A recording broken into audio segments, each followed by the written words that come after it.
আপনাদের সকলকে আমন্ত্রণ জানাচ্ছি বিজনেস জাংশন অনুষ্ঠানে। আজকে আমরা কথা বলবো এমন একজন ব্যক্তিত্বের সাথে যিনি শুধু নিজের ক্যারিয়ার গড়েননি, বরং হাজারো মানুষের জীবন পরিবর্তনের অনুপ্রেরণা হয়ে উঠেছেন। তিনি বাংলাদেশের অন্যতম পরিচিত ফিটনেস প্রফেশনাল, একজন সফল উদ্যোক্তা এবং কোচ কৃতি নামের একটি জনপ্রিয় ফিটনেস ব্র্যান্ডেরও প্রতিষ্ঠাতা। তিনি একজন ISSA certified personal trainer and nutritionist, একজন লাইসেন্সড জুম্বা ইনস্ট্রাক্টর এবং সিপিআর এইডি সার্টিফাইড, যিনি বৈজ্ঞানিক পদ্ধতিতে ফিটনেস ও লাইফস্টাইল ট্রান্সফরমেশনে কাজ করছেন। বাংলাদেশ জাতীয় নারী ফুটবল দলের ফিটনেস কোচ হিসেবে দায়িত্ব পালন করেছেন কিছুদিন। আন্তর্জাতিক ফিটনেস প্ল্যাটফর্মে বাংলাদেশকে প্রতিনিধিত্ব করেছেন, এমনকি এশিয়া ফিটনেস কনফারেন্সে জয় করেছেন 5টি স্বর্ণপদক। কর্পোরেট লেভেলেও কাজ করেছেন গ্রামীণফোন, নেসলে, ডিএইচএল, লিভারের মতো বড় বড় প্রতিষ্ঠানের সাথে। আমাদের আজকের অতিথি ফিটনেস কোচ সুমাইয়া চৌধুরী কৃতি। আপনাকে ওয়েলকাম জানাচ্ছি আমাদের এই অনুষ্ঠানে। Thank you so much.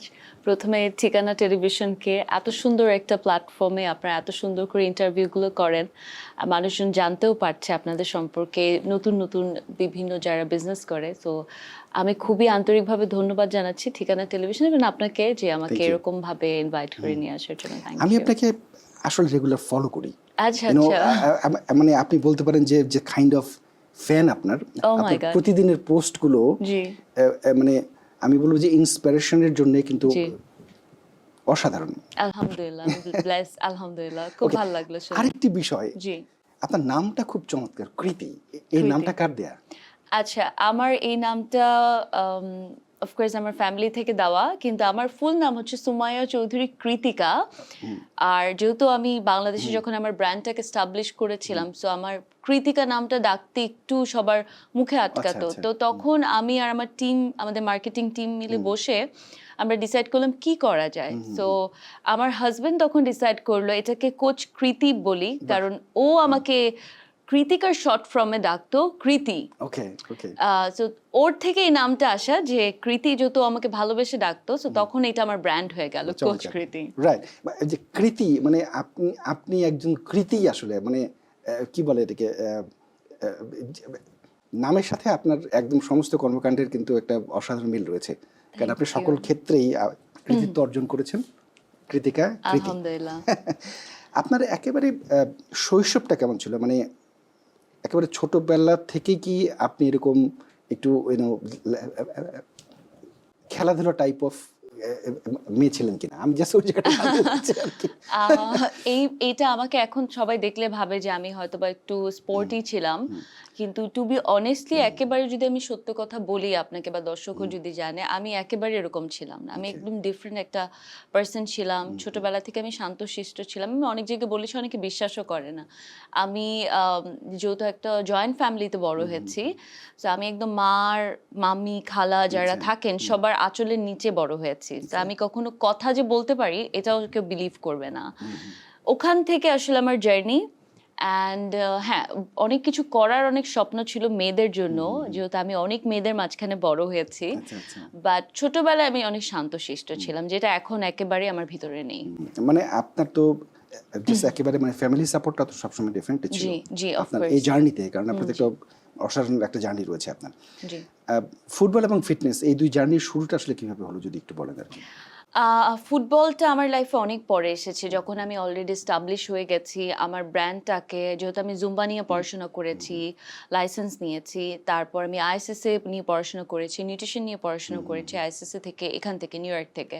তো আমি যখন দেশে ব্যাক করলাম তখন আমি আমার ব্র্যান্ডটাকে ওপেন করলাম, যেটার জন্য আমাকে অনেক কষ্ট করতে হয়েছে। অবশ্যই একজন মেয়ে উদ্যোক্তা যখন কাজ করে, আবার ফিটনেস নিয়ে কাজ করে, এটা আসলে আমি জানি না, মানুষজন আমাকে দেখে হয়তো বলে এটা নর্মাল ছিল আমার জন্য, কিন্তু আমার জন্য জার্নিটা অনেক হার্ড ছিল। ফ্যামিলির দিক থেকে না, বাট পারিপার্শ্বিক দিক থেকে। বাট আলহামদুলিল্লাহ, যখন আমি স্টাবলিশ একটা ব্র্যান্ড ক্রিয়েট করলাম, আমার ঝুলিতে যখন অনেকগুলো সাকসেস চলে আসলো মানুষের দোয়ায়, তো তখন আমাকে হঠাৎ করেই আমি বলবো যে ফুটবল ফেডারেশন থেকে, বাফুফে থেকে আমাকে ওনারা নিজের আমাকে নক করলেন যে তোমার সিভিটা আমাদেরকে পাঠাও, আমরা এরকম বিভিন্ন মানুষের সিভি নিচ্ছি ওদের ফিটনেস ট্রেনারের জন্য, মেয়েদের ন্যাশনাল টিমের জন্য, মেয়েদের উইমেন্সের। সো তখন ওরা, আমি সিভিটা পাঠালাম। আউট অফ নো ইন্টারেস্ট আসলে, মানে আমি তো অলরেডি বিজি আমার কাজ নিয়ে, Right. আমি 18 ঘন্টা কাজ করি, আমার জন্য রাত দিন সমান, তো সেখানে আমি কর্পোরেট ইভেন্টস করছি, আমি জানিও না আমি রাতে কখন বাসায় ফিরবো, তো আমার লাইফটা ওরকমই যাচ্ছিল। তো তখন আসলে অত বেশি আমি ফোকাস ছিলাম যে আমি ফুটবলে যেতে, ফুটবলের ট্রেনার হব কিনা, বাট অফকোর্স এটা অনেক প্রেস্টিজিয়াস একটা ব্যাপার ছিল আমার জন্য। তারপর আরেকটা জিনিস স্ট্রাইক করেছে মাথায়, যে এখানে অনেক বিদেশি সিভিও আসবে, ওরা Right. যেহেতু এশিয়া থেকে নিচ্ছে। Exactly. সো ওখানে আমি যেটা পরবর্তীতে শুনেছি যে অনেক ছেলেদের সিভি গিয়েছিল, আমি একটা মেয়ে ছিলাম, অ্যান্ড আমি বাংলাদেশ থেকে আসলে আই থিঙ্ক একমাত্র এরকম কোয়ালিফাইড ছিলাম যে ওরা চাচ্ছিল এরকম, যেই এডুকেশন ব্যাকগ্রাউন্ডটা ওরা চায়। সো এই তো, তারপর ফেডারেশন আমাকে, কত সালের এটা ঘটনাটা? এটা লাস্ট ইয়ার আই থিঙ্ক 2024-এ, হ্যাঁ 24-এর ঘটনা আমি বলছি। মানে ওখানে কতদিন ছিলেন, কতদিন আমি করেছেন? 2টা ওদের প্রজেক্টে কাজ করেছি, 2টা ব্যাক টু ব্যাক প্রজেক্টে কাজ করেছি। ট্রেন এশিও স্পোর্ট যে গেমটা হয়েছে ওইটাতে কাজ করেছি, তারপরে একটা করেছি। তারপর তো আমি ইউএসএ চলে আসলাম। আচ্ছা আচ্ছা আচ্ছা। জি। আগে তো আপনি নিউ ইয়র্কে ছিলেন, নিউ ইয়র্ক থেকে পরে যখন ব্যাক করলেন। আমি পড়াশোনা করতে 19-এ নিউ ইয়র্কে এসেছিলাম। আমি পড়াশোনা করেছি, আমার প্রফেশনাল ডিগ্রিজগুলো আমি এখান থেকে Right. নিয়েছি। যেহেতু আমি আসলে নর্মাল যে পড়াশোনাটা আমাদের দেশে করে, ওইটার প্রতি ইন্টারেস্ট বলবো না, আমার জন্য ছিল না। আমার মনে হয়েছে যে না, আমি এই সেক্টরে পড়তে চাই না, আমি একটু ডিফারেন্ট কিছু করতে চাই। অ্যান্ড আপনারা অনেকেই জানেন যে এই সেক্টরে পড়াশোনা করতে হলে ফিটনেস বা কুকিং বা ডান্সিং, এই ডান্সিংও অফকোর্স আছে এশিয়াতে, বাট এশিয়াতে এরকম কোনো প্ল্যাটফর্ম নেই যেখান থেকে আপনি প্রফেশনাল Right. ডিগ্রিজগুলো নিতে পারবেন। সো আমি যখন ভেকেশনে এসেছিলাম 19-এ, আমার এইচএসসির পরে আমার কলেজ ছিল আদমজি। সো ভেকেশন আসার পর আমার মাথায় স্ট্রাইক করে যে আমি ফিটনেস নিয়ে পড়াশোনা এখানে করতে পারি, এখানে অপরচুনিটিস আছে। তখন আমি পড়াশোনা করি। কোথায় পড়েছেন? আমি আইসিসি থেকে পড়াশোনা করেছি, ইন্টারন্যাশনাল স্পোর্টস সায়েন্স অ্যাসোসিয়েশন। ওখান থেকে আমার পার্সোনাল ট্রেনিং অ্যান্ড নিউট্রিশন নিয়ে পড়াশোনা করি, দেন আমি দেশে ব্যাক করি। বাহ বাহ, চমৎকার। একজন ফিটনেস কোচ হিসেবে আপনার আসলে মানে মূল দায়িত্বগুলো কি ছিল, যদি আমি জাতীয় দলের কথা বলি? আহ, জাতীয় দলের প্রতি যে দায়িত্ব ছিল, যেহেতু আমাদের মেয়েরা অনেক রুট লেভেল থেকে উঠে এসেছে, সো ওদের ফিটনেসটা আমি বলবো, আমি যখন জয়েন করেছিলাম অফকোর্স ভালোই ছিল, কারণ এত বছর ওরা ফিটনেস করেছে। ফিটনেস ওদের ওদের কোচ যিনি ছিলেন উনিও করিয়েছেন, কিন্তু আমার কাছে মনে হয়েছে যেটা ওদের স্ট্রেংথ নিয়ে, স্ট্যামিনা নিয়ে কাজ করার Right. অনেক বড় একটা জায়গা আছে। আর যেহেতু আমাদের ফুড হ্যাবিটটা ডিফারেন্ট, সেই জায়গায় যদি আমরা ভাতে মাছে বাঙালি, আমরা ভাত খাই যেটা যেটা থেকে আমাদের শক্তি আসে। সো ওই জায়গাটার কারণে আমার কাজ করার, নিউট্রিশন নিয়ে কাজ করার অনেক ব্যাপার ছিল। আর যেটা সব থেকে বেশি আমার মনে হয় আমি কানেক্ট করতে পেরেছি, সেটা হচ্ছে মেন্টালি ওদেরকে সাপোর্ট করা, মেন্টালি ওদের স্ট্রেংথটাকে ডেভেলপ করা। কারণ আপনি মেন্টালি যদি হেলদি না থাকেন, আপনি ফিজিক্যালি স্টেবল হতে পারবেন না। এটা অনেক So, চ্যালেঞ্জিং ছিল আপনার জন্য, ডেফিনেটলি। অফকোর্স এটা অনেক চ্যালেঞ্জিং ছিল এই জন্য, কারণ আমাদের দেশে যারা ফুটবল টিমের মেয়েরা আসেন, অনেক আপনারা জানেন অনেক গ্রাম থেকে উঠে এসেছে, তাদের নিডই এটা যে তারা আসলে ফুটবল করতে চায়, দেশকে ভালোবেসে, at the same time of course মানিটা দরকার, টাকা তো দরকার, উপার্জন দরকার। তো সেই জায়গা থেকে আমার ব্যাকগ্রাউন্ড অ্যান্ড আমার ফ্যামিলি ব্যাকগ্রাউন্ড, যেহেতু আমি ওইভাবে বড় হইনি, আমার মিশার একটা ব্যাপার ছিল। তো আমি চেষ্টা করেছি যতটুকু আমার নিজেকে ভাঙা যায়, ভেঙে আসলে ওদের পর্যায়ে যে ওদের সাথে মিশা যায়। আচ্ছা, মানে আন্তর্জাতিক লেভেলে যখন এই মেয়েরা যখন খেলতে যায়, জি।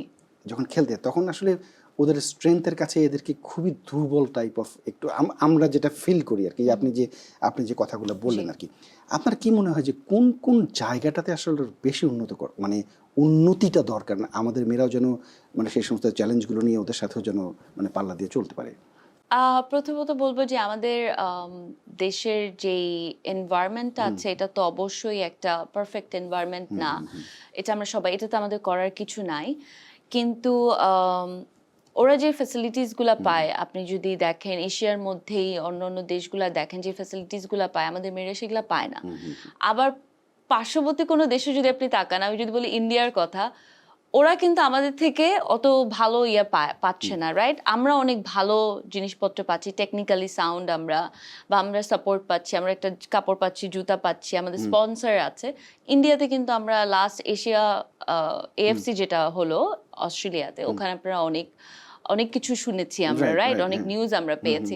তো সেই তুলনায় আসলে ভালো খারাপ সব দিকই আছে। বাট আমার মনে হয় যে মেয়েদেরকে একটু সাপোর্ট করা দরকার, কারণ আমাদের যে ফিটনেস কোচ ও কিন্তু বাইরের, রাইট? আচ্ছা। পিটার। ফেডারেশন অনেক চেষ্টা করছে মেয়েদেরকে কিভাবে সাপোর্ট করা যায়, ছেলেদেরকে কিভাবে সাপোর্ট দেওয়া যায়। সো এটা সময়ের আসলে ব্যাপার। আমাদের যেখানে 140 ঘরে ছিলাম আমাদের র্যাঙ্কিং মেয়েদের, সেখানে এখন 112 এর দিকে চলে এসেছে। বাহ। তো of course it's a great news. একটু সময় দিলে আমার মনে হয় সবকিছুই পসিবল। নিউ ইয়র্কে আমি গাড়ি চালাই, প্রতিদিন অসংখ্য মানুষকে নিয়ে যাই তাদের গন্তব্যে।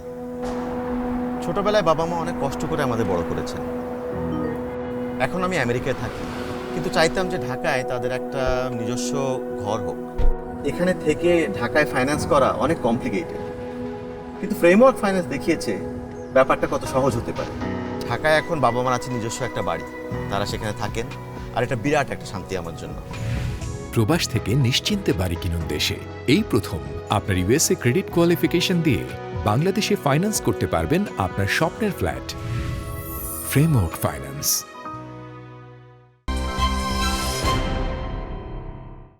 আইএসএসএ সার্টিফাইড ট্রেনার হিসেবে আসলে মানে কি কি কাজগুলো আপনি আসলে করেন আর কি? যেহেতু আমার প্রথম একদম পড়াশোনা আইএসএস এ পার্সোনাল ট্রেনিং নিয়ে, so as a personal trainer হিসেবে আমি কাজ করেছি বাংলাদেশে অনেক বছর। আমার মূল কাজটাই হচ্ছে যে যে মানুষটার ফিটনেস গোলটা সেট নাই সেটাকে সেট করা, যার ফিটনেস একটা অ্যাচিভমেন্ট দরকার, যে না আমি 50 কেজি লুজ করতে চাই, ওইটাকে একটা আইডিয়াল একটা ওয়েটের মধ্যে আনা, যে আমি এখন এইভাবে লুজ করতে চাই, এটা 6 মাসে হবে না, এটা 1 বছর লাগবে 50 আচ্ছা, কেজি, আচ্ছা, রাইট? সো এই গোলগুলোকে সেট করা, নিউট্রিশন নিয়ে কাজ করা, মেন্টাল হেলথ নিয়ে কাজ করা, তার লাইফস্টাইলটাকে সেট করা, Wow. সে কিভাবে ঘুমাবে, সে কতটুকু পানি খাবে, সে কাজের ফাঁকে ওই 1টা ঘন্টা কিভাবে বের করে আমার কাছে আসবে। সো যেহেতু আমি বললাম আমি 18 ঘন্টা কাজ করতাম, এই জন্য না যে আমি কাজ করতে চেতাম, এই জন্য কারণ আমার ক্লায়েন্টদের রিকোয়ারমেন্ট ডিফারেন্ট টাইমিং ছিল। Right. সো আমি সবসময় চেতাম যে না আমি কাজ করছি মানুষের হেল্প হোক, তো মানুষ যাতে যে কোনো সময় এসে আমাকে অ্যাবেল করতে পারে, সে তার কাজের রাতের 12টা যদি আসে সে যাতে আমাকে রিচ করতে পারে। সে অফকোর্স রাতের 12টা কেউ পার্সোনাল ট্রেনিং করতে আসবে না, বাট যাতে সে আমাকে ওই দিনের 1টা ঘন্টা সময় দিয়ে আমার কাছে আসতে পারে, কারণ এখন অনেক বিজি লাইফ, মানুষজনের কাছে সময় নেই। সো আমি মেক শিওর করতাম যে ওয়ার্কআউটটা আসলে যাতে তার কাছে বার্ডেন না হয়ে যায়, একটা ফান হয়। সো এইটা, অ্যান্ড অফকোর্স ফিটনেস, আপনার যদি হেলথ ঠিক না থাকে, আপনার health is right. Wealth. So এটা আমি সবার আগে বলি। মানে এটা কি একদম যে কোনো বয়স থেকে শুরু করা যায়? এর তো কোনো মানে বাধ্যবাধকতা নাই যে আমি লাইক আপনার জি। ফিটনেসের বিষয়টা আমি বলছি আর কি। হ্যাঁ, অফকোর্স যে কোনো বয়স থেকে শুরু করা যায়। এখন কি টাইপের ফিটনেস আপনি করতে চাচ্ছেন, যেমন আমি বাচ্চা কিডসদেরকে নিয়ে কাজ করি, এখন কিডসদেরকে আমি ডাম্বল বারবেল উঠাতে দিতে পারবো না। তো আমরা যেটা করি, ওদের বিভিন্ন ক্লাসেস করাই, যেমন zumba class, zumba for kids, clubbing করি, বিভিন্ন বক্সিং, বাচ্চাদের বিভিন্ন টেকনিক্যাল জিনিসগুলো আমরা শিখাই, বুট ক্যাম্প করি, গেমগুলো হয়। সো ওই আমরা যখন স্পোর্টস করি, মাঠে দৌড়ানো বা একটা চকলেট কোথাও ফেলে রাখলাম, ওইটা কুড়ানো বা ওইটা খোঁজাও কিন্তু একটা স্পোর্টস, রাইট রাইট? সো এই ছোট ছোট জিনিসগুলো, নট নেসেসারি আপনাকে জিমে যে হেভি ওয়েট লিফটিং করতে হবে, অনেক দৌড়াতে হবে, বাচ্চাদের তো আসলে এটা করা সম্ভব না। সো ওই রকম অ্যাক্টিভিটিস গুলোও কিন্তু স্পোর্টস এর মধ্যে পড়ে, ফিটনেসের মধ্যে পড়ে।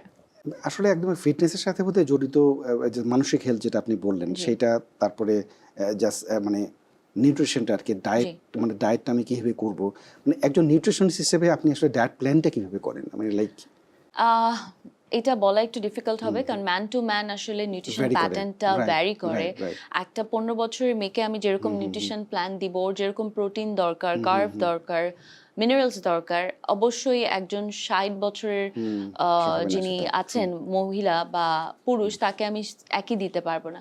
সো এই নিউট্রিশন ব্যাপারটাকে সিলেক্ট করার জন্য, কি নিউট্রিশন হবে এটার জন্য আমার প্রথমে তার বয়স, তার উচ্চতা, তার লাইফস্টাইল, তার কোনো ইনজুরি সার্জারি আছে কিনা, তার লাইফে কিরকম, তার মেন্টাল হেলথ, সবকিছুর উপর ডিপেন্ড করেই আসলে নিউট্রিশনটা দিতে পারবো। আর একেবারে যদি বেসিক আমি বলি, যে আপনাকে অবশ্যই যে কোনো জিনিসই পরিমাণ মতো খেতে হবে, অতিরিক্ত কোনো কিছুই ভালো না।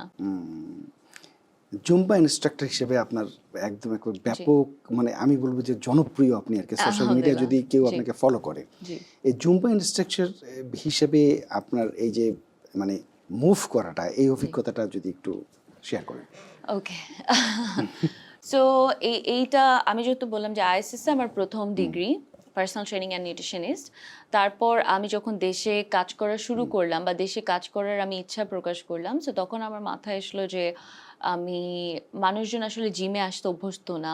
পার্সোনাল ট্রেনিংটা আসলে 2020-21-এর দিকে মানুষ বুঝতো না, অত বেশি ডিমান্ডও ছিল না যখন আমি পড়েছি। সো আমার মনে হলো যে এরকম কিছু একটা যেটা মানুষ ফান করার জন্য আসবে, রাইট। ওয়েট লুজ বা ওয়ার্কআউট বা অন্য কিছু না, সে শুধু ফান করতেই আমার কাছে আসবে, যে না এই একটা ঘন্টা আমি অফিস থেকে বের হয়ে আপুর কাছে যাব আর আমি একটু ফান করব। সো বাংলাদেশের মানুষ আপনি দেখবেন বিয়ে বাড়ি যে কোনো কোথাও গেলে নাচতে পছন্দ সবাই, করে, right. সে নাচ পারুক বা না পারুক, রাইট?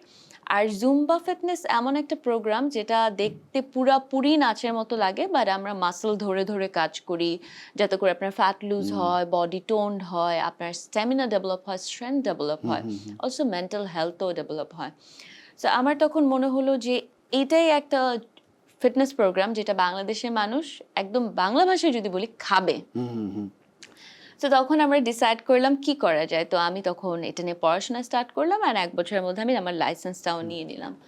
তারপর আমি এটা প্রমোশন শুরু করলাম, যেহেতু বাংলাদেশে আসলে এটার প্রচলনটা নেই, মানুষজন চিনেও না, জানেও না, Right. বুঝেও না।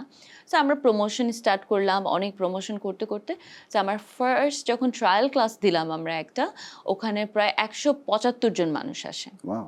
অ্যান্ড আমি অনেক শক ছিলাম যে এত মানুষ কিভাবে, ছেলে মেয়ে সবাই? সবাই বোথ।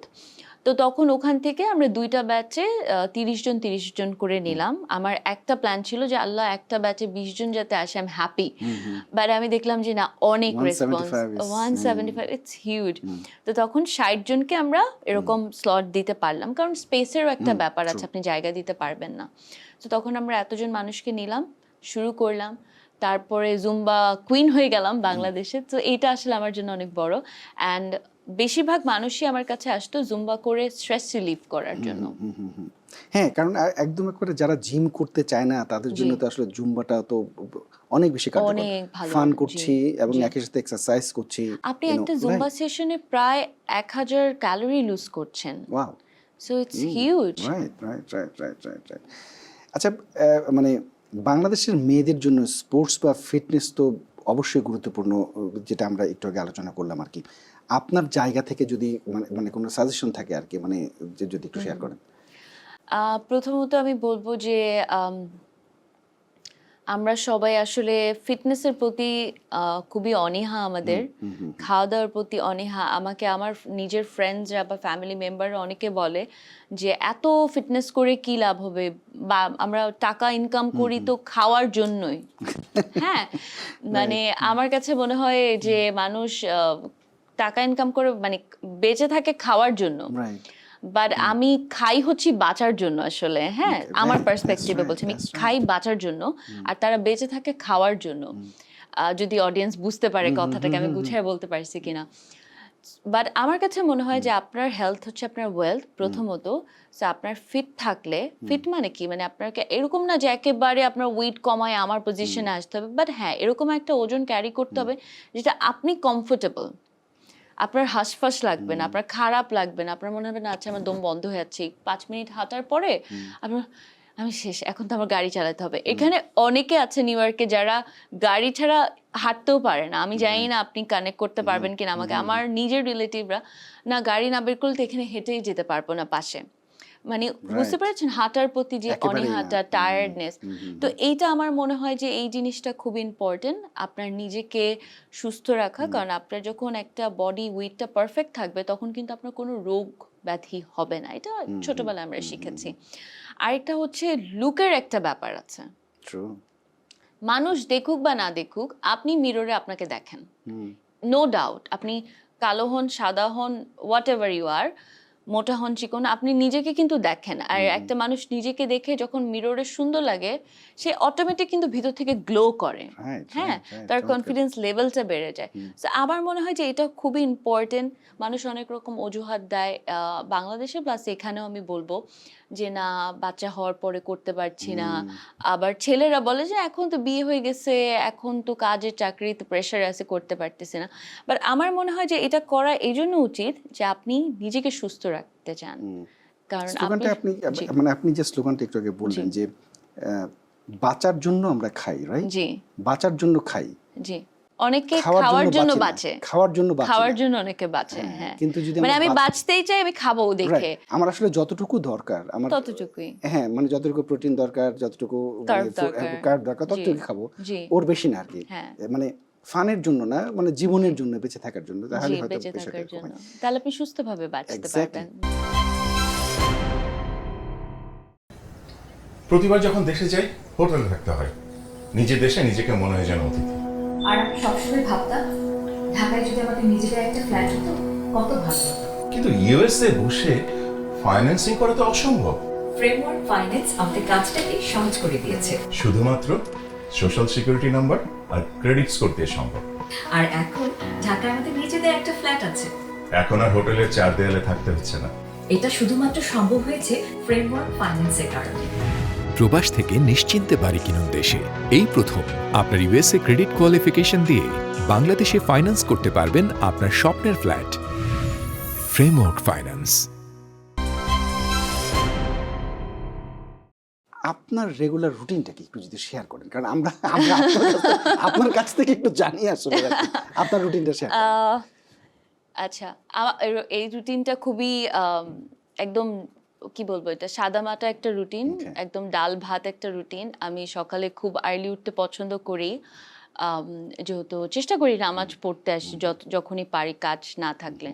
সো নামাজ পড়ার চেষ্টা করি। আর্লি মর্নিং ওঠাটা আমার একটা পছন্দের কাজ, কারণ খুব কম মানুষের কপালে সূর্য উদয়টা যেটা হয়, সানরাইজ, এটা দেখার জুটে আর কি। আর ইটস বিউটিফুল। আপনি যদি দেখেন আপনার বাসার Fresh একটা ফ্রেশ একটা অসাধারণ, yeah. ডিফারেন্ট একটা ফিলিংস, এই ফিলিংসটা আমি কোটি টাকা দিয়েও কিনতে পারবো না, আই থিঙ্ক। সো এইটা আমি যতদিন বেঁচে থাকবো আমি চেষ্টা করবো। সো আমি চেষ্টা করি আর্লি মর্নিং সানরাইজ দেখার জন্য। অ্যান্ড দেন উঠে যদি খাওয়ার কথা বলে, আমি অনেক পানি খেতে পছন্দ করি, বা পানি খাই আমি, যেহেতু ডিহাইড্রেটেড যাতে না হই। তারপর কিছু জুস খেতে পছন্দ করি, প্রোটিন খাই, আমি একদম রেগুলার বেসিক লাইক এগস খাই, এখানে তো ফ্রেশ ফ্রুটস পাওয়া যায়, সেটা খাই। অ্যান্ড সারাদিনে হয়তো বা কিছু বাদাম খেলাম, তারপরে দুপুরের দিকে হয়তো বা একটুখানি হয়তো বা একটা রুটি খেলাম, বা একটু সবজি খেলাম, বা একটু ফিশ খেলাম। মানে এরকম না, আমি মনোটোনাস করি না আমার ডায়েটটাকে। আমার যাতে মনে হয় না যে আচ্ছা আমি কি খাচ্ছি, আমার লাইফ বোরিং। আমি চেষ্টা করি একটু, আচ্ছা কখনো ডাল মনে হলো একটু ডাল, একটা ডিম ভাজি খেলাম, বাট রাইসটাকে হয়তো অ্যাভয়েড করি না। বাট একটা মিল আমি নেওয়ার চেষ্টা করি, একটা মিল খাই, প্রপার মিল খাই, রাইস খাই না। টাইমিংটা কখন? এই যে আপনি বললেন যে প্রপার আমি মিল যেটা আর কি। প্রপার মিলটা আমি চেষ্টা করি, আমি বাংলাদেশে যখন ছিলাম আমি তখন 7:30-র মধ্যে খেতাম, বাই 7:30 ডান এভরিথিং। আর এখানে আমি চেষ্টা করি যে 5:56-এর মধ্যে ডান করতে। Yeah. মানে অনেকেই যেমন বলে যে আপনার হেভি মিলটা আপনি যদি আর্লি খেয়ে নেন, জি। একদম সকালের দিকে, জি। এটা কতটা হেল্পফুল? এটা আসলে হেভি মিল আসলে আপনি কি খাচ্ছেন ওইটার উপর ডিপেন্ড করে। বাট সকালে আমি যেটা বলবো, এটা একটা নর্মাল কমন সেন্স। আপনি দেখেন, আপনি যখন সকালে একটা লাক্সারি একটা ব্রেকফাস্ট করবেন, যেটা হয় আমরা বাঙালিরা খাই, পরোটা বুয়া বানাচ্ছে, আলু ভাজি, ডিম পোচ করা বা ডিম অমলেট করা, একটা ডাল ভুনা করা, বা একটা কলিজা, মানে এরকম লাক্সারি একটা একদম ল্যাভিশ একটা খানা। আপনি দেখবেন আপনি এটা খাওয়ার পরে যখন আপনি কাজের জন্য চলে যাচ্ছেন, আপনার কিন্তু ওখানে ঘুম আসবে, রাইট? আপনি হেভি মিলটা যখন নিয়ে নিচ্ছেন আর্লি মর্নিং, তখন কিন্তু আপনার একটা ভালো একটা ন্যাপ আসবে না, আবার ঘুমায় যায়, রাইট?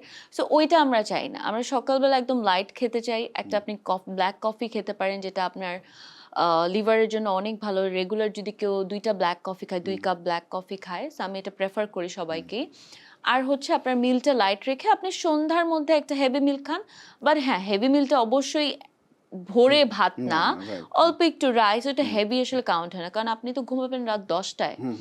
সো আপনার ফুডটাকে ডাইজেস্ট হওয়ার জন্য আপনি অনেক ঘন্টা পাচ্ছেন, 4-5 ঘন্টা পেয়ে যাচ্ছেন। যদি আপনি 8টায়ও খান, তাও আপনি প্রায় 2 ঘন্টা পাচ্ছেন।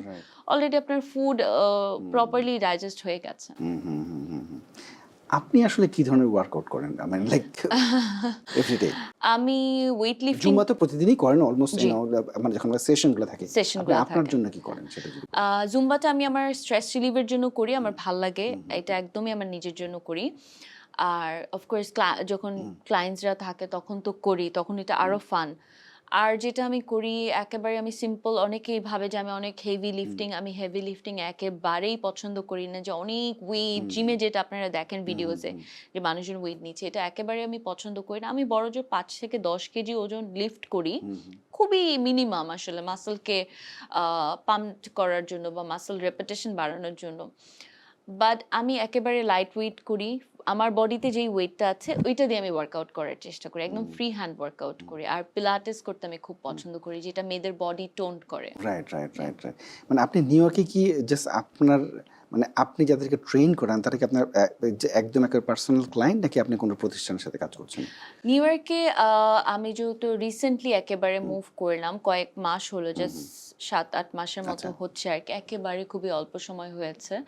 তো আপাতত আমি নিউ ইয়র্কের প্ল্যানটা একটু ডিফারেন্ট করছি, যেহেতু আমার বাংলাদেশে একটা স্টাবলিশ ব্র্যান্ড কোচ কৃতি, সো ওইটাকে আমি জাস্ট এখানে মুভ করার চেষ্টা করছি, যে ওইটার আরেকটা এক্সপেনশন করার চেষ্টা করছি।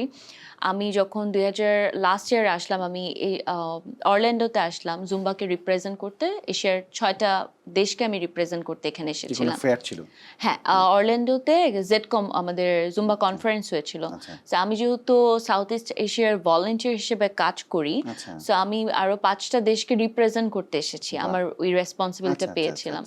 সো ওরা আমাকে ইনভাইট করে এখানে নিয়ে এসেছে, বাংলাদেশ, ভিয়েতনাম, নেপাল, শ্রীলঙ্কা, এই 5টা দেশকে রিপ্রেজেন্ট করার জন্য। তো এটাও আমি বাংলাদেশের প্রথম নারী হিসেবে এখানে চান্স পেয়েছি আর কি।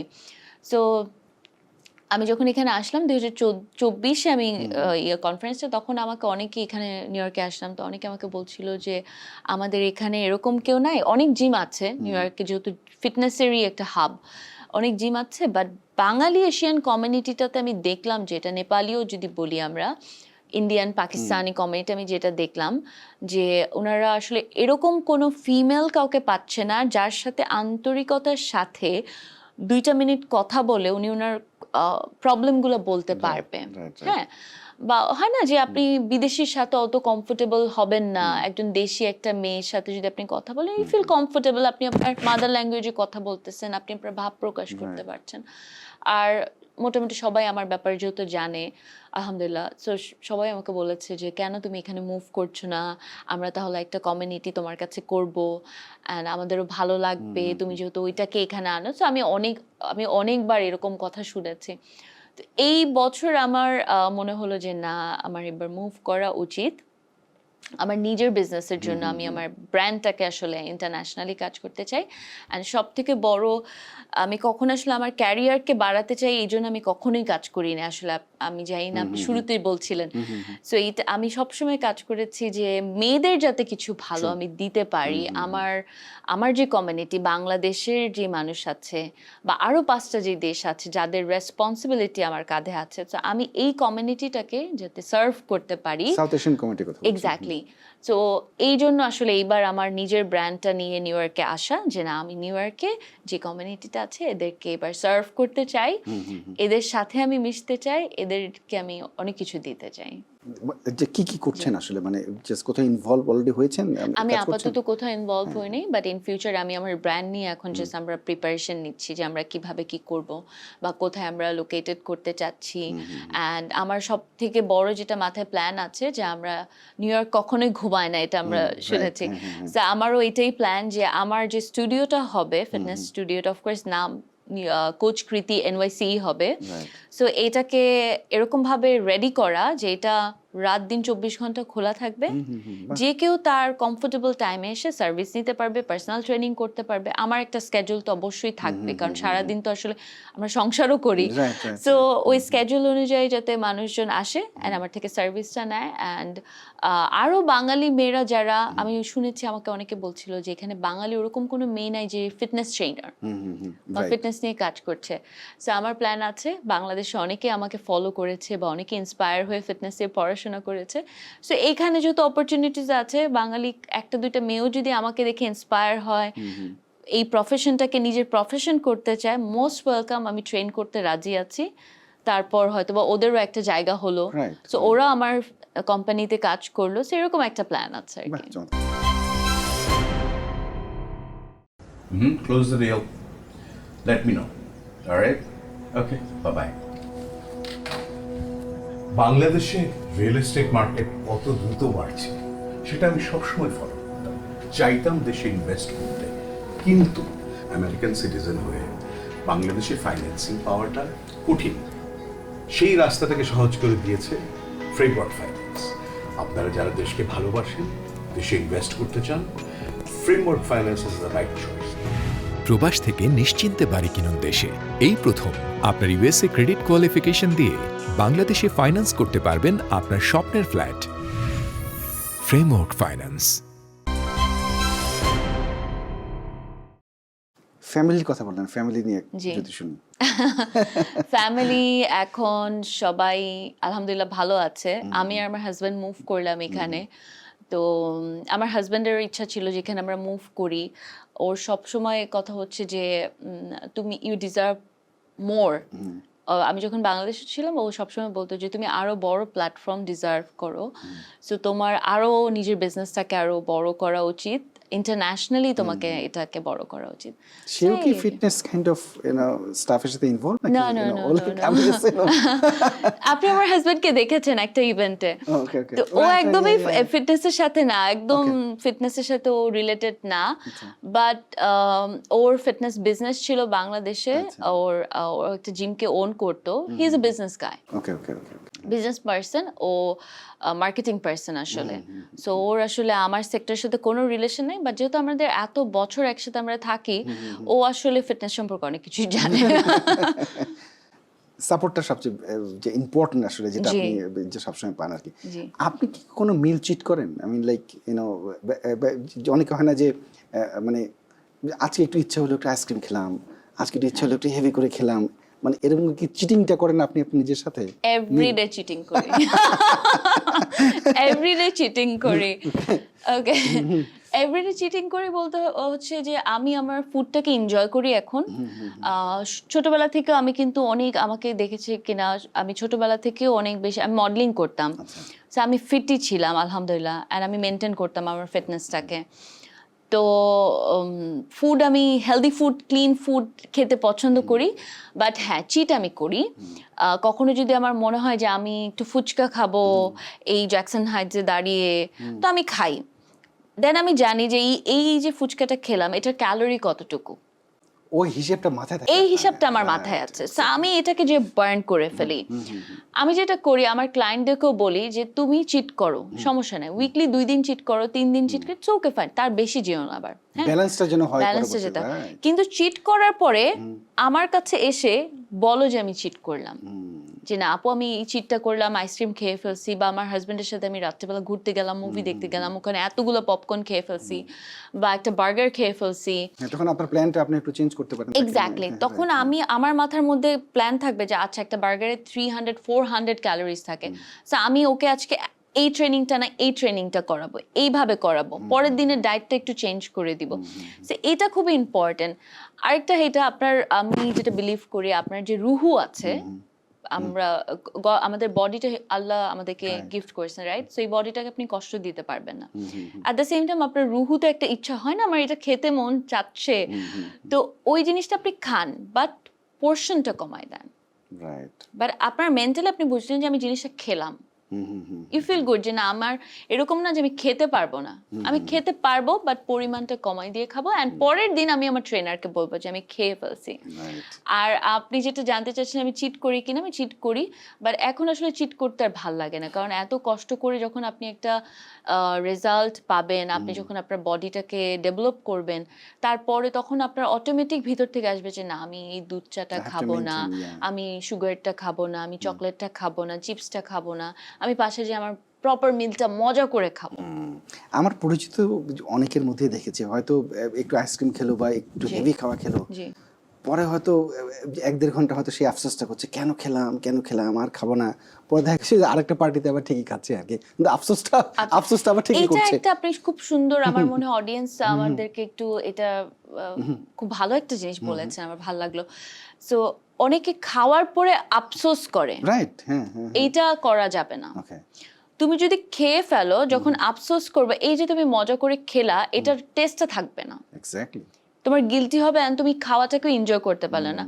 সে ফর এক্সাম্পল আপনি কোনো পার্টিতে গেলেন, আপনি কাচ্চি খেয়ে ফেলেন, সামহাও আপনি খেয়ে ফেলেন কারো প্ররোচনায় এসে বা নিজের প্ররোচনায় এসে, কিন্তু খাওয়ার পরে আপনার মাথায় আসতে হবে আমি এনজয় করেছি, আলহামদুলিল্লাহ আলহামদুলিল্লাহ, অ্যান্ড দেন আপনার মাথায় থাকতে হবে কালকে আমি খাবো না। রাইট, চমৎকার। আপনি যখন গিলটি ফিল করবেন অটোমেটিক আপনার ওই যে এনজয়মেন্টটা ওইটাও চলে যাবে, ওইটাও চলে যাবে, সো এইটাও করা যাবে না। Right right right. আমরা যদি একটুখানি র্যাপিড ফায়ার টাইপের জি। কয়েকটা প্রশ্ন করি। আল্লাহ, আমি এটা তো খুবই খারাপ। জিম না জুম্বা? অফকোর্স জিম, দুটো একই। জিমে গেলে তো জুম্বা করবই। ওকে, কার্ডিও নাকি ওয়েট ট্রেনিং? কার্ডিও। ওকে, মর্নিং না নাইট ওয়ার্কআউট? মর্নিং। ওকে, পিৎজা নাকি বিরিয়ানি যদি দেওয়া হয় আপনার সামনে? বিরিয়ানি, যদিও খাই না but biryani. Okay okay okay ওকে। আচ্ছা, যারা এখনই যারা ফিটনেস যে প্রোগ্রামে ইনভলভ হতে চায়, শুরু করতে চায়, তাদের জন্য যদি আপনাকে বলা হয় যে 3টা গুরুত্বপূর্ণ টিপস আপনি তাদেরকে দেবেন, আসলে কোন জায়গাটা থেকে শুরু করবে? যারা শুরু করতে চাচ্ছে, নাম্বার 1 হচ্ছে আপনার অনেকে বলে না প্লাস করো, এই ভালো অভ্যাসটা প্লাস করো, এটা প্লাস করো, এটা প্লাস করো, লাইফে ভালো বন্ধু অ্যাড করো, ভালো খাওয়া অ্যাড করো। তো আমি অলওয়েজ বলি মাইনাস করো, ওকে, মাইনাস করো। তোমার ভিতরে খারাপ কি আছে সেটাকে মাইনাস করো। আপনার ভিতরে খারাপ কি আছে এটা আপনি অলরেডি জানেন। আচ্ছা, সে ফর এক্সাম্পল আপনি স্মোকিং করেন, অনেকে আছে ড্রিঙ্ক করে, স্মোক করে, বা রাত জেগে থাকে, পানি ঠিক মতো খায় না, সকালে আর্লি মর্নিং ওঠে না। সো এই যে খারাপ জিনিসগুলো আছে এগুলোকে মাইনাস করো, ওকে, প্লাস করার দরকার নেই। প্লাস বলতে বোঝায় যে আচ্ছা আজকে আমি 1 ঘন্টা হাঁটবো, পরের দিন সে কিন্তু হাঁটে না।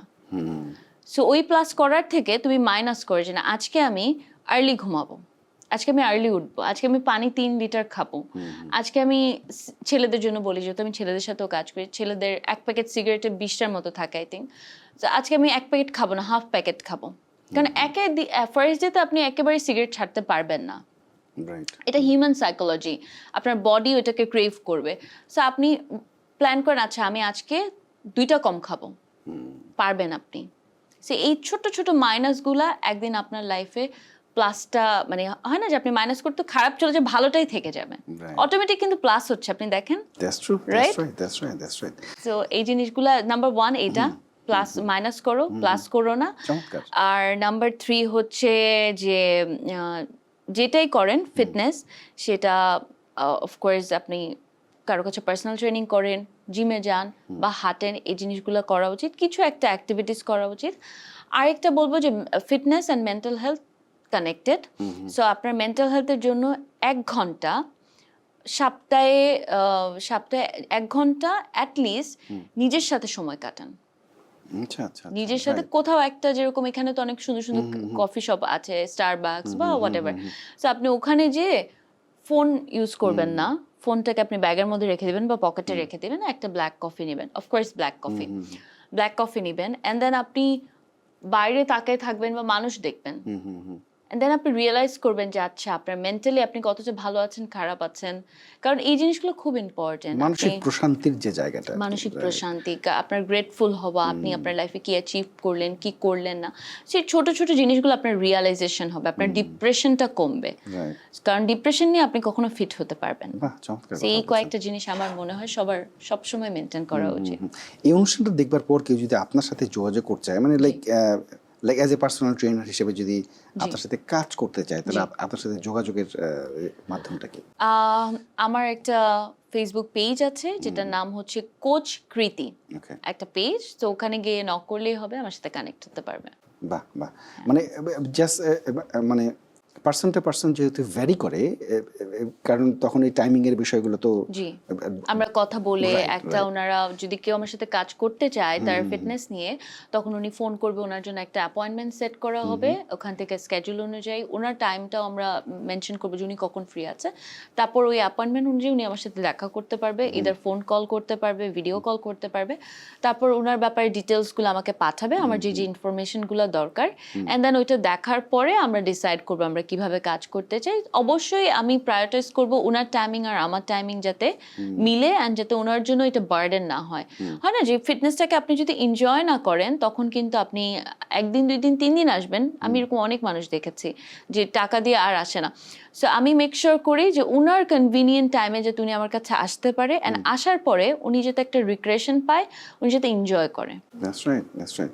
আচ্ছা, এই যে মানে জিমে যাওয়ার যে বিষয়টা, মানে জি। এটা কি লাইক উইকলি কি কোনো টাইমিং এর কোনো ব্যাপার আছে যে আমি 3 দিন বা 4 দিন করব, 7 দিনের অবশ্যই মধ্যে? এটা একটা ব্যাপার আছে। 7 দিনের মধ্যে আমরা হাইস্ট প্রেফার করি যারা রেগুলার একদম বিগিনার স্টার্ট করছে ফিটনেস। আমি আবারও বলি ফিটনেসটা যাতে কারোর উপর বার্ডেন না হয়। সবাই ফিটনেসটাকে আমি দেখেছি একটা বার্ডেন মনে করে, আচ্ছা যাবো জিমে, এদিন যেতে হবে, খুবই মানে এরকম একটা ব্যাপার। মানে এনজয় করে করাটা এনজয় আপনি করার আসলে- তো আমি বলি 3 দিন আসো, একদিন পর পর আসো। 3 দিন আসতে আসতে অটোমেটিক ওর একটা হয় না যে নেশা হয়ে যাবে যে আমার জিমে যেতে ভাল লাগে। সো 3 দিনটাই আমরা হাইস্ট প্রেফার করি। আর কেউ যদি একেবারেই বিজি থাকে অ্যাটলিস্ট 2 দিন। ওকে, ওকে। আপনাকে যে উইশ করছি যে জি। খুব সুন আসলে কোচ কৃতির যে ব্র্যান্ডটি জি। সেটি আপনার প্রতিষ্ঠা পাক আমাদের জি স্পেশালি নিউ ইয়র্কে, জি এবং আমরাও উপকৃত হই। আমাদের মানে সাউথ এশিয়ান কমিউনিটি এবং ইন্টারন্যাশনালিতে আপনি কাজ করতে যাচ্ছেন, সো শুভকামনা ইনশাআল্লাহ, রইল। Thank you so much. যে শুভকামনা রইল। আশা করি আপনারা পাশে থাকবেন, অবশ্যই। অ্যান্ড আমি এই কমিউনিটিটাকে ভালো মতো সার্ভ করতে পারবো। আমার জাস্ট এখন একটাই, আলহামদুলিল্লাহ আল্লাহ আমাকে অনেক কিছু দিয়েছে। আমি খুবই অল্প বয়সে আমার জার্নিটাকে স্টার্ট করেছি, সো আমি এত কিছু পেয়েছি। এখন জাস্ট আমার মনে হয় যে আমি যেটা আমার ভিতরে যেটা আছে আমি জাস্ট মানুষকে দিতে চাই। আমি যদি আরো 2টা 3টা 5টা ট্রেনারও বানাতে পারি আলহামদুলিল্লাহ, অ্যান্ড আমি যদি আরো নিউ ইয়র্কে যে কমিউনিটি এদিকে সার্ভ করতে পারি, আমার মনে হয় এটা আমার জন্য অনেক বড় একটা ব্লেসিং। চমৎকার। একেবারে শেষ করবো অনুষ্ঠানটি। আচ্ছা, জাস্ট মনে করেন কোনো আপনি তো টাইম স্কোয়ারে গেছেন বা অন্য কোনো জি। একটা পার্কে গেছেন, আপনি মনে করেন আপনি জুম্বাটা শুরু করলেন, আপনার সাথে জয়েন করলো 30 জন 25 জন, এমন কি অভিজ্ঞতা আছে আপনার? ও এইটা এরকম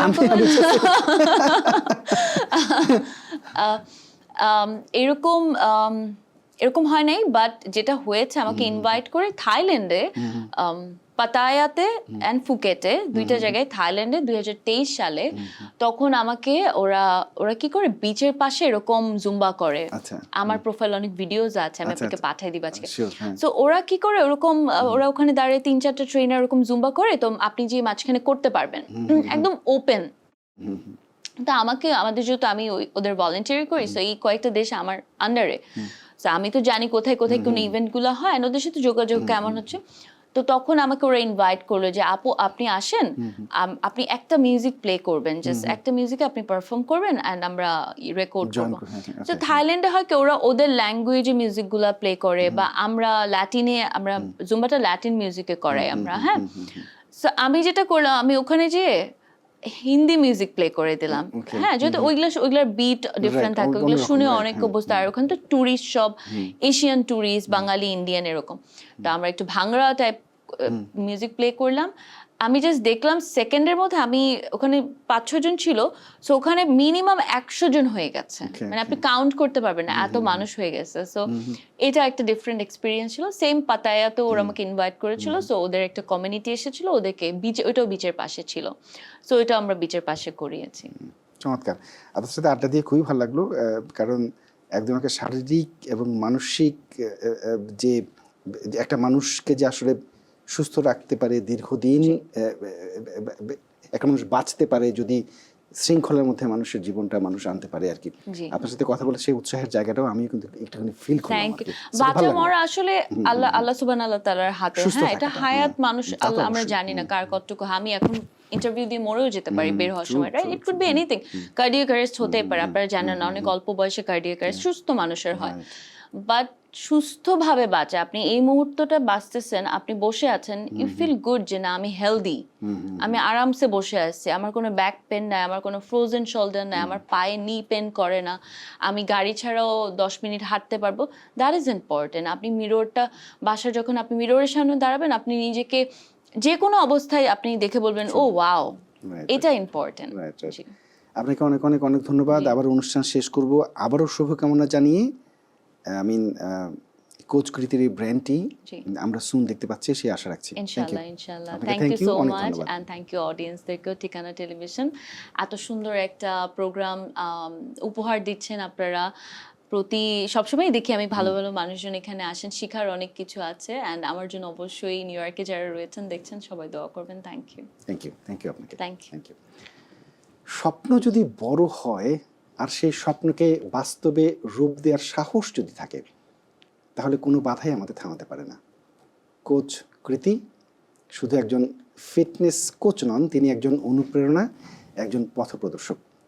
তিনি আমাদের শিখিয়ে দিলেন ফিট থাকা মানে শুধু শরীরকে সুস্থ রাখা নয়, বরং নিজের ভেতরের শক্তিকে জাগিয়ে তোলা, আত্মবিশ্বাস তৈরি করা এবং নিজের উপর বিশ্বাস রাখা। আপনারা ভালো থাকবেন, সুন্দর থাকবেন। দেখা হবে আগামী অনুষ্ঠানে অন্য কোনো অতিথিকে নিয়ে। ভালো থাকবেন সবাই।